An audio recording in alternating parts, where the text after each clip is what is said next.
সরকার দেখেছি, কিন্তু চুরি বন্ধ হতে দেখি নাই। বহুত নেতা নেতৃত্ব দেখেছি, কিন্তু দুর্নীতিমুক্ত দেশ দেখি নাই। এর কারণটা কি? এর মূল কারণ হলো একজনের নাম এ, একজনের নাম বি, একজনের নাম সি। এও চোর, বিও চোর, সিও চোর। ক্ষমতা আছে এ, সে কি করবে? কথা বলেন না কেন? হটাও এ, সরাও এ, বসাও বি, সে কি করবে? হটাও বি, বসাও সি, সে কি করবে? কারণ কি? নেতার পরিবর্তন হয়েছে, নীতির পরিবর্তন হয় না, আদর্শের পরিবর্তন হয় নাই। ওসি যায়, ডিসি পরিবর্তন হয়, এসপি ট্রান্সফার হয়, কিন্তু ঘুষ কি ট্রান্সফার হয়? দুর্নীতি কি যায়? কারণটা আদর্শের পরিবর্তন হয় নাই, নীতির পরিবর্তন হয় না, ব্যক্তির পরিবর্তন হয়েছে। মাদার গাছ লাগিয়ে আমের আশা করা যায় না। চোরের মাধ্যমে চুরি বন্ধ করা যায় না, দুর্নীতিবাজের মাধ্যমে দুর্নীতি বন্ধ করা যায় না, ধর্ষকের মাধ্যমে ধর্ষণ বন্ধ করা যায় না, ডাকাতের মাধ্যমে ডাকাতি বন্ধ করা যায় না।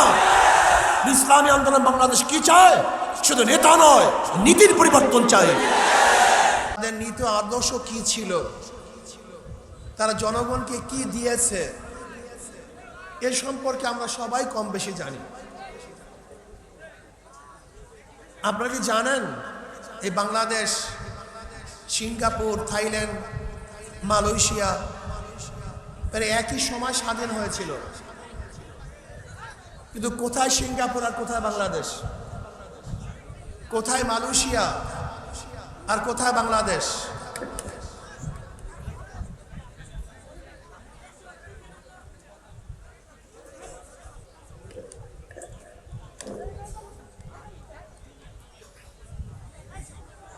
বাংলাদেশ দুর্নীতিতে 5 বার চ্যাম্পিয়নশিপ লাভ করেছে, বারবার। চুরিতে 1 নম্বর, ডাকাতিতে 1 নম্বর, ধর্ষণে 1 নম্বর, দুর্নীতিতে 1 নম্বর, খুনে 1 নম্বর, গুমে 1 নম্বর। আপনি কি দেখেছেন ঢাকা ইউনিভার্সিটিতে কয়েকদিন আগেও একজনকে হত্যা করা হয়েছে?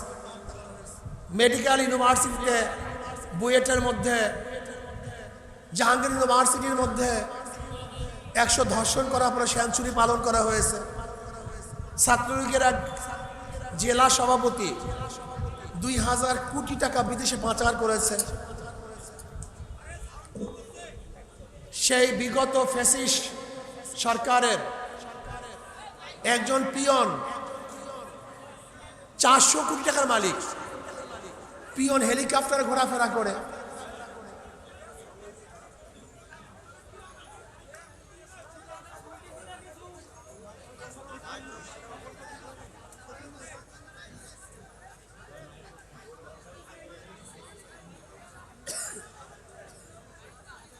ইসলামী বাংলাদেশ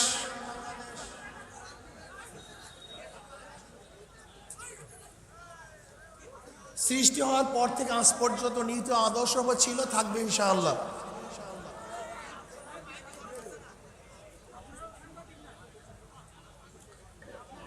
ইসলামী আন্দোলন বাংলাদেশ পিআর সিস্টেমে নির্বাচন চায়। পিআর সিস্টেম, সংখ্যানুপাতিক হারে নির্বাচন চায়। মার্কায় মানুষে ভোট দিবে, ব্যক্তিকে নয়। যদি মার্কায় ভোট হয়, পিআর সিস্টেমে নির্বাচন হয়, তার নমিনেশন বাণিজ্য বন্ধ হয়ে যাবে। নমিনেশন কেনার জন্য লক্ষ লক্ষ কোটি কোটি টাকা ব্যয় করবে না। যদি পিআর সিস্টেমে নির্বাচন হয়, পেশি শক্তি ব্যবহার করা বন্ধ হয়ে যাবে। যদি পিআর সিস্টেমে নির্বাচন হয়, কালো টাকার মালিকরা অবৈধ ক্ষমতা দখল করতে পারবে না।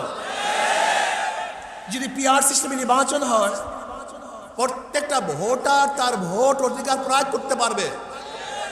পিআর সিস্টেমে নির্বাচন হলে প্রত্যেকটা আদর্শের মানুষ তারা সংসদে পার্টিসিপেট করতে পারবে। ধরে নেন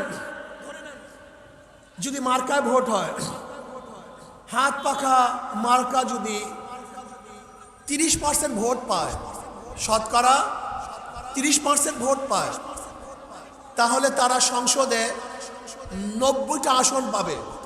কয়টা আসন পাবে? 90টা আসন পাবে। যদি তারা 51% ভোট পায় তারা সরকার গঠন করবে। যদি মার্কায় ভোট হয় তাহলে কোনো ভোটারের ভোট কোনো অবস্থাতেই নষ্ট হবে না। যেই ভাষা আমাদের মধ্যে আছে, যদিও ভোট নষ্ট হয় না, বরং খারাপ লোককে ভোট দিলে ভোটার নিজে নষ্ট হয়, আর ভালো লোককে ভোট দিলে ভোটারের ভোট নষ্ট হয় না, বরং চিরজীবন ওই ভোট ভালো থাকে। ইসলামী আন্দোলন বাংলাদেশ আদর্শভিত্তিক নীতি ও আদর্শভিত্তিক এক সংগঠন। ইসলামী আন্দোলন বাংলাদেশ বিশ্বাস করে শুধু দল ব্যক্তি পরিবর্তনের মাধ্যমে মানুষের শান্তি আসতে পারে না। এই 53 বছরে বহু দলের শাসন আমরা দেখেছি। আওয়ামী লীগের শাসন, বিএনপির শাসন, জাতীয় পার্টির শাসন, জোট সরকারের শাসন, সবুজ বাংলা, নতুন বাংলা, ডিজিটাল বাংলা, সোনার বাংলা, স্মার্ট বাংলা, বহুত বাংলা আমরা দেখেছি, কিন্তু মানুষের ভাগ্যের পরিবর্তন দেখি নেই। এর কারণটা কি? বহু সরকার দেখেছি কিন্তু চুরি বন্ধ হতে দেখি নাই। বহুত নেতা নেতৃত্ব দেখেছি কিন্তু দুর্নীতিমুক্ত দেশ দেখি নাই। এর কারণটা কি? এর মূল কারণ হলো একজনের নাম এ, একজনের নাম বি, একজনের নাম সি। এও চোর, বিও চোর, সিও চোর। ক্ষমতা আছে এ, সে কি করবে? কথা বলেন না কেন?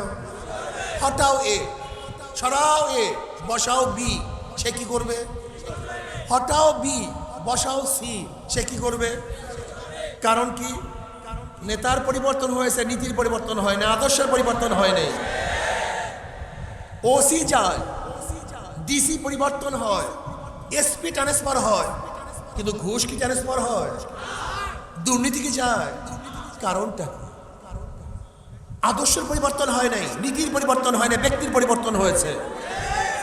মাদার গাছ লাগিয়ে আমের আশা করা যায় না।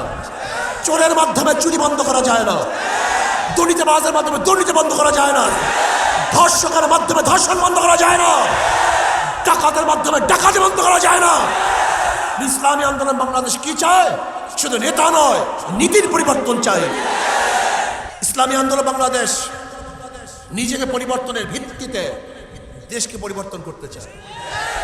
নিজে সৎ, আদর্শবান, চরিত্রবান, তাকওয়াবান হওয়ার ভিত্তিতে দেশকে গঠন করতে চায়। ইসলামী আন্দোলন বাংলাদেশ যদি ক্ষমতা আসে, এদেশে সাম্য, মানবিক মর্যাদা, সামাজিক ন্যায় বিচার প্রতিষ্ঠিত হবে।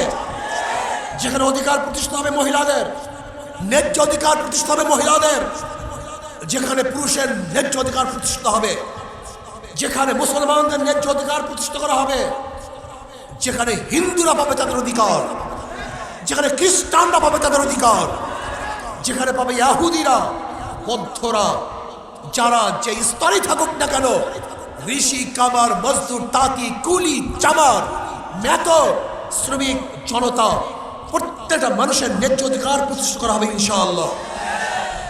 আজকে 53 বছর দেশ স্বাধীন হওয়ার পরেও যদি শ্রমিকরা তাদের অধিকার আদায়ের জন্য রাস্তায় নামতে হয়, হত্যা হতে হয়, আহত হতে হয়, তাহলে আমাদের স্বাধীনতা ব্যর্থ হয়েছে। আজকেও যদি বাসের মধ্যে আমাদের মা বোনেরা ধর্ষিত হয়, যদি আজকে আমাদের মা বোনদের চেহারার মধ্যে এসিড নিক্ষেপ করা হয়, আজকেও যদি আমাদের মা বোনেরা ধর্ষণ করা, হত্যা করা হয়, তাহলে আমাদের স্বাধীনতা ব্যর্থ হয়েছে।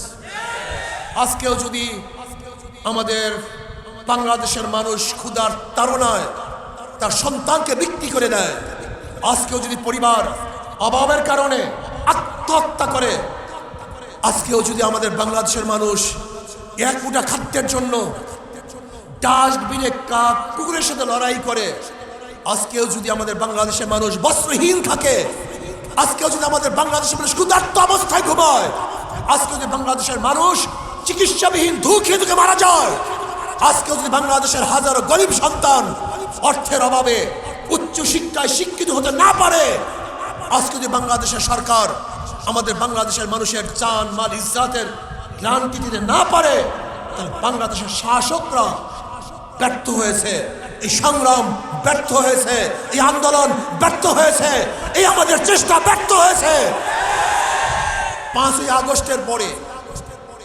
আগস্টের পরে আমরা যদি আবারও বাংলাদেশের দখলদারি দেখি, চাঁদাবাজি দেখি, লুট দেখি, খুন দেখি, অবৈধভাবে চলাফেরা দেখি, মিথ্যা মামলা দেখি, তাহলে 5ই আগস্টের আন্দোলনে ব্যর্থ হয়েছে। জনগণ ঐক্য হন। যেই দলের মধ্যে, যেই ব্যক্তির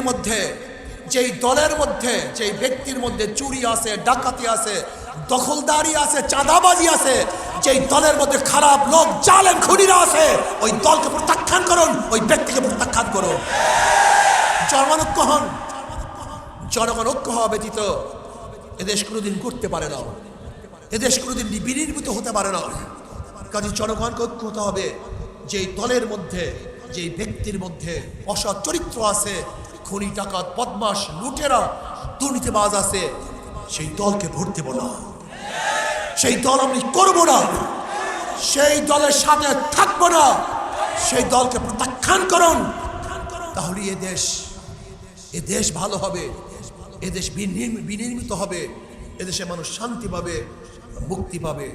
কাজে আসুন আগামী নির্বাচনে শান্তির প্রতীক হাত পাখা এমন এক প্রতীক যা মুসলমানরা ব্যবহার করে, হিন্দুরা ব্যবহার করে, খ্রিস্টানরা ব্যবহার করে, পুরুষরা ব্যবহার করে, মহিলারা ব্যবহার করে, যেখানে গরিবরা ব্যবহার করে, ধনীরা ব্যবহার করে, সর্বস্তরের মানুষের মার্কালো হাত পাখা মার্কা। শান্তির প্রতীক হাত পাখা। আজকের থেকে নিয়াত করুন, প্রতিদিন 2টা ঘন্টা সময় দিবেন, মাত্র 2টা ঘন্টা সময় দিবেন।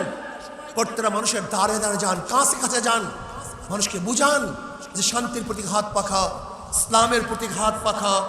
যারা প্রথম থেকে আজ পর্যন্ত কথা এবং কাজের মধ্যে মিল ঘটায় নাই, কথা এবং কাজের মধ্যে মিল ছিল, এরকম এক প্রতীক হাত পাখা প্রতীকে আমরা সবাই ঐক্যবদ্ধভাবে ভোট দেই। ইসলামকে ক্ষমতায় নেই, হাত পাখায় ক্ষমতা নেই, তাহলে দেশের মানুষ শান্তি পাবে, মুক্তি পাবে। আল্লাহ আমাকে আমাদের সবাইকে হাত পাখায় ভোট দিয়ে ইসলাম হুকুমত কায়েম করার তৌফিক দান করেন।